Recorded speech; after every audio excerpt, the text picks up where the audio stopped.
বাংলাদেশ উর্বর মাটি এবং কঠোর পরিশ্রমী কৃষকের দেশ। দীর্ঘকাল ধরে এদেশ সমৃদ্ধ কৃষি ঐতিহ্যের জন্য পরিচিত। কোলাহলপূর্ণ বাজার থেকে শুরু করে শান্ত গ্রামীণ মাঠ পর্যন্ত কৃষি হল জাতির মেরুদণ্ড।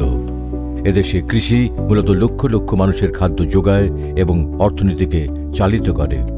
ক্ষুদ্র ও প্রান্তিক তথা দরিদ্র কৃষকদের উৎপাদিত শস্যের অভাবতাড়িত বিক্রয় রোধ করে শস্যের মূল্য সহায়তা ও উন্নত বীজ প্রদানের লক্ষ্যে ১৯৭৮ সালে বাংলাদেশ ও সুইজারল্যান্ড সরকারের সম্পাদিত চুক্তির আলোকে কৃষি মন্ত্রণালয়ের অধীনে বাসওয়াপ গ্রহণ করা হয়।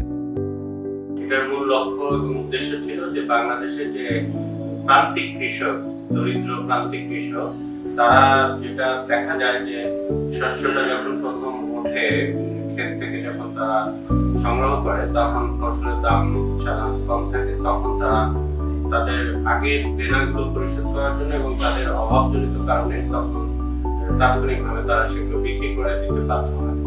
এতে তারা ক্ষতিগ্রস্ত হয়, বাজারে দাম পায় না, উৎপাদিত ফসলের ন্যায্য মূল্য পায় না। তখন সরকার একটা সুইজারল্যান্ড গভর্নমেন্টের সহায়তায় এই গুদামগুলো তৈরি করে। এখানে ফিলসফিটা এরকম যে এখানে তারা শস্যটা জমা রাখবে, রেখে ওই শস্যের বিপরীতে তারা ব্যাংক থেকে ঋণ নেবে। ৬টা ব্যাংকের সাথে আমাদের চুক্তি আছে। এই ব্যাংক থেকে তারা ঋণ নেয় এবং ফসলের বিপরীতে এই ঋণটা দেওয়া হয়। বাংলাদেশের আর্থসামাজিক প্রেক্ষাপটে প্রকল্পটি সফল মডেল প্রকল্প হিসেবে পরিচিতি লাভ করায় এর ধারাবাহিকতায় গৃহীত শস্য গুদাম ঋণ প্রকল্প শিরোনামে সম্পূর্ণ সরকারি অর্থায়নে কৃষি মন্ত্রণালয়ের অধীনে কৃষি বিপণন অধিদপ্তরের মাধ্যমে ১৯৯২ থেকে ১৯৯৭ সাল পর্যন্ত প্রথম পর্যায়ে এবং ১৯৯৭ থেকে ২০০৪ সাল পর্যন্ত দ্বিতীয় পর্যায়ে প্রকল্প আকারে বাস্তবায়ন করা হয়। বিশেষজ্ঞরা জোর দেন যে ফসল পরবর্তী ক্ষতি কমাতে এবং খাদ্য সরবরাহের চেইন সুরক্ষিত করার জন্য দক্ষ সঞ্চয়স্থান গুরুত্বপূর্ণ। আমাদের কৃষকরা একটি বৎসরে ৩টি ফসল উৎপাদন করে থাকে। দেশের সকল কৃষকই একই সময়ে একই ফসল বপন করেন এবং একই সময়ে এই ফসলটি তারা ঘরে তুলেন। বাজারে মিলে পড়ে তখন যথাযথ বাজার মূল্যটা প্রাপ্ত হয় না। শস্য গুদাম ঋণ প্রকল্পের আওতায় যে গুদামগুলো রয়েছে, সে গুদামগুলোতে একজন কৃষক মাত্র ১০ টাকা প্রতি কুইন্টালে মূল্য প্রদান করে বা সেবা মূল্য প্রদান করে শস্যকে সংরক্ষণ করতে পারে। কৃষি মন্ত্রণালয়ের আওতাধীন কৃষি বিপণন অধিদপ্তর দেশের সাধারণ কৃষকদের কথা ভেবে শস্য গুদাম প্রকল্পের মূলনীতি, বিনিয়োগের স্থায়িত্ব এবং স্থিতিস্থাপকতার ওপর ফোকাস রেখে সারা দেশে স্টোরেজ সুবিধাগুলি আধুনিকীকরণ এবং ডিজিটালাইজেশন করার লক্ষ্যে নিরলস কাজ করে যাচ্ছে। কৃষকের বাড়ি সনাতনী গোলার চাইতে বরং শস্য গুদাম ঋণ প্রকল্পের শস্য গুদামগুলি অত্যাধুনিক প্রযুক্তিতে সজ্জিত। ধান, গম, ভুট্টা, মসুর, ছোলা, মাসকলাই, খেসারি, সরিষা, তিল, কাউন, তিসি প্রভৃতি দানাজাতীয় শস্যগুলো বেশি গুদামজাত করা হয়। আজ বাংলাদেশ উন্নয়নশীল দেশের তালিকায় অগ্রভাগে রয়েছে। ক্রমবর্ধমান জনসংখ্যা এবং বৈশ্বিক অর্থনীতির চাহিদা মেটাতে শস্য গুদাম ঋণ প্রকল্পের মাধ্যমে শস্য সঞ্চয়ের সুবিধাগুলিকে আধুনিকীকরণ এবং ডিজিটালাইজ করা জরুরি। শস্য গুদাম ঋণ কার্যক্রমে কিন্তু প্রত্যেকটা গোডাউনে একজন করে কিন্তু গুদাম রক্ষক রয়েছেন। এছাড়াও নাইট গার্ডও আছেন। গুদামগুলোতে দানেজ আছে, সে দানেজের উপরে মানে বস্তাগুলো এমন করে রাখা হয় খামাল পদ্ধতিতে, যাতে করে যে কোনো কৃষক যে কোনো সময় এসে তার শস্য চেক করতে পারে এবং শস্য ছাড়িয়ে নিয়ে বাজারে বিক্রি করতে পারে। কৃষকরা কিন্তু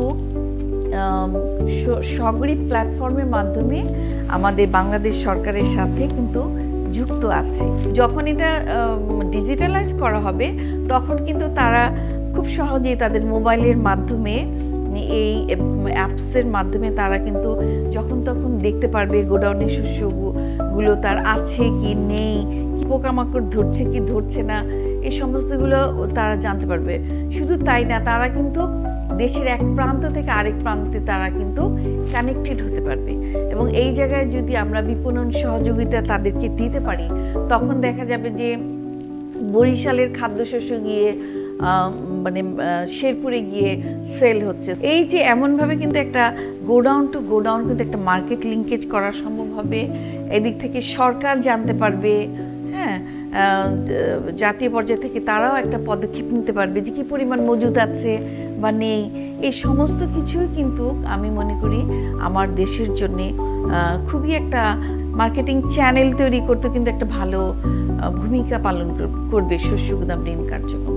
শস্য গুদাম ঋণ কার্যক্রমের মূল উদ্দেশ্য হল ক্ষুদ্র ও প্রান্তিক, বর্গা চাষি এবং মাঝারি কৃষকদের উৎপাদিত শস্য গুদামজাত করার ব্যবস্থার মাধ্যমে সংরক্ষণ করে স্থানীয়ভাবে খাদ্য নিরাপত্তা গড়ে তোলা এবং সংরক্ষণকৃত শস্যের বিপরীতে প্রাতিষ্ঠানিক ঋণ ও বিপণন সহায়তা প্রদান করা।